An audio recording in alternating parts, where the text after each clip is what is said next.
ñaan leen ba pare ay ca bala ñu. waaw loolu baax na ci. ñaanal.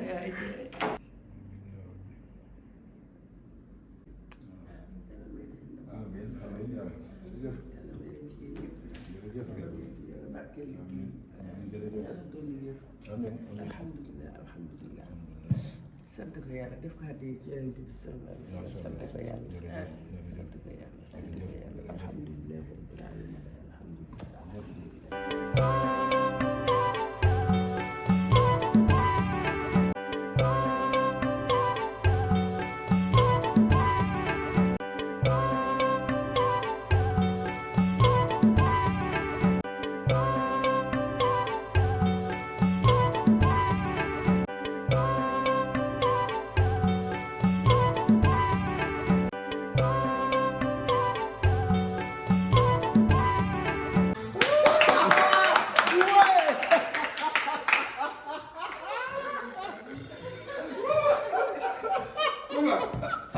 yaa ngi xoolal yaa moom Sénégal defal la ne fii nii jërëjëf yaay moom gis nañ say ñaan waaw waaw gis nañ say ñaan waaw macha allah ndeysaan lii yëpp say ñaan la gis nañ say ñaan lii moom moo tax ñëpp a ngi feebar. Non, c'est beau, c'est très beau. Allez. jërëjëf maman jërëjëf.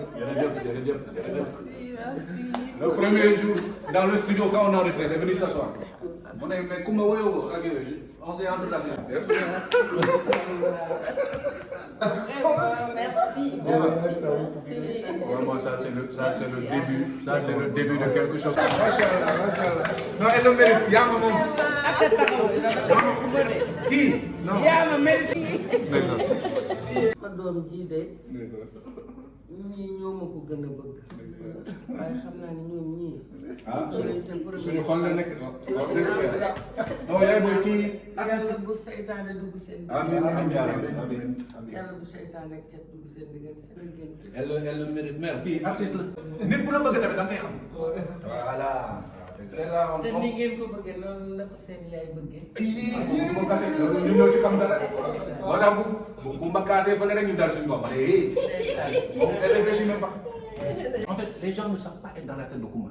Tout à fait. C'est ça le problème. Toi, c'est ça. Li nga war a di fracasser, di massacrer Afrique di gis.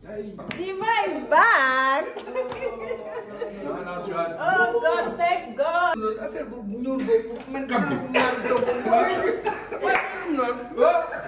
Manteau le sol. non image boobu rafet na tamit. Alors, c'est pourquoi tu m'as dit, ouais, tu as dit, je vais la prendre doucement.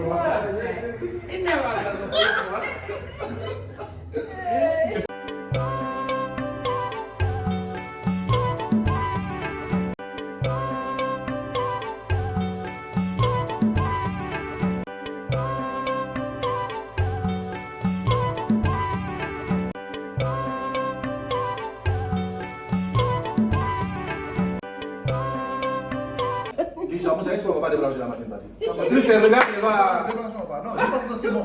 Demain, il y a plein de choses qui nous attendent. Il y a la C'est la suite. Elle va même repousser, elle va venir repousser sa projection. Non, comment c'est pas fait.